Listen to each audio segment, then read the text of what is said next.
President, South Dakota's veterans in the Hot Springs community are currently celebrating the VA's announcement that it has begun the process of rescinding its order to close the Hot Springs VA facility. This was a hard-fought victory in a battle that we weren't always sure we would win. It started almost a decade ago, in 2011, when the Obama administration announced its plans to realign, and when I say realign, close the Hot Springs VA facility. I was well aware of what the Hot Springs facility means to South Dakota veterans and to the entire Hot Springs community. And I am determined, was determined, that there wasn't going to be a closure if I could help it. I knew that closing the Hot Springs facility would put accessible care out of the reach of a lot of rural and tribal veterans. Not only rural and tribal South Dakota veterans, but rural and tribal veterans from neighboring Wyoming and Nebraska who depend on the Hot Springs facility for care. Traveling to Rapid City and Fort Meade for care, as the VA proposed, would be a real hardship, if not an impossibility for many of these veterans. I also strongly disagreed with moving not only medical care, but the vital post-traumatic stress disorder program from Hot Springs. Not only would this put the program out of reach of some veterans, I believe it was also a mistake to remove a tremendously effective program from the place where it has been so successful and to try to reconstitute it elsewhere. So I got to work in Congress, along with other members of the South Dakota delegation. My first priority was simply to get Hot Springs veterans a hearing with the VA. In 2016, after years of trying, we persuaded then VA Secretary Bob McDonnell to visit Hot Springs. Unfortunately, the visit didn't work, and soon after, the Secretary signed an order finalizing the decision to close the majority of the facility. Madam President, the battle wasn't over. In 2014, I had succeeded in attaching a measure to an appropriations legislation prohibiting the closure of the Hot Springs facility until a national VA realignment strategy was proposed. And each year, with appreciation to the Appropriations Committee, I've managed to renew that measure. And after a new VA Secretary, Secretary Robert Wilkie, took the helm, I repeatedly urged him to come to Hot Springs and to check out our facility for himself. Earlier this year, the Secretary announced that he would visit the facility in March. I then organized a letter with the rest of the South Dakota delegation strongly urging the Secretary to make time to sit down with Hot Springs veterans and other stakeholders and to listen to their concerns about the planned closure.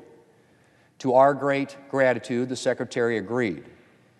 Early in Secretary Wilkie's visit to Hot Springs on March the 2nd, I requested that he revisit the order to close the facility signed over 3 years ago. A bit to our surprise and much to our relief, the Secretary agreed, reassuring us that the Hot Springs VA would remain open for our veterans. That meeting with veterans, Madam President, was pivotal. I worked hard in Congress along with other members of the South Dakota delegation to keep the Hot Springs facility open. But the campaign never would have succeeded without the passion of Hot Springs veterans and the Hot Springs community, which rallied in support of the facility and have proposed innovative ideas for the campus's future. And meeting with these veterans and other stakeholders and hearing their thoughts and stories played a major role in Secretary Wilkie's decision. Madam President, 2020 has been a tough year. But even in tough times, good things can happen. In last week's announcement that the VA has begun the formal process of rescinding its order to close the Hot Springs facility, expected to take 30 to 60 days, has given a lot of us reason for gratitude.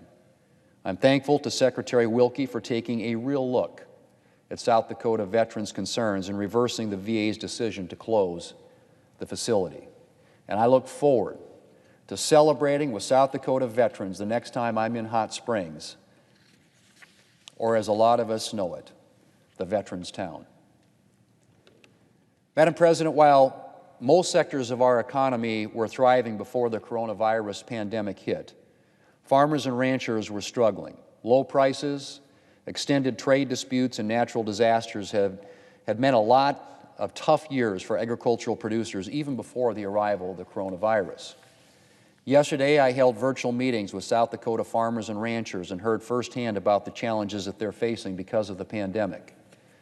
Madam President, agriculture is the lifeblood of my home state of South Dakota. Making sure our ag producers have what they need to keep feeding our nation and the world is one of my top priorities here in Washington.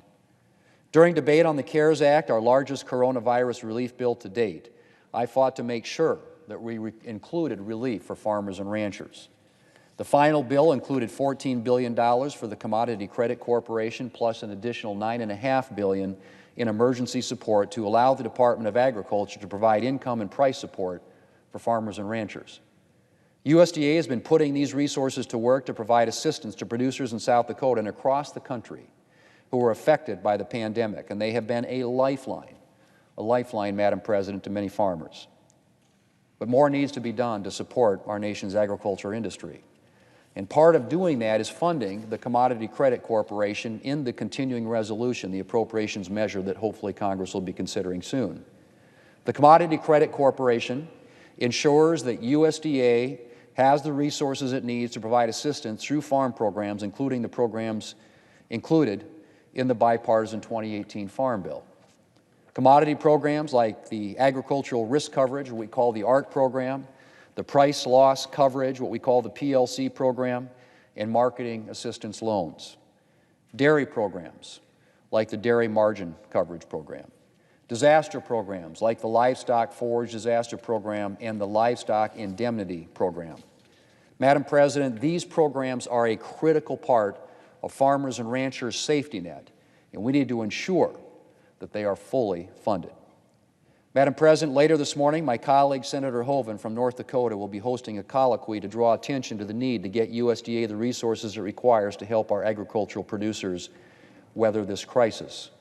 I appreciate Senator Hoeven's work to highlight this issue, and I hope my Democrat colleagues will hear agricultural producers' concerns.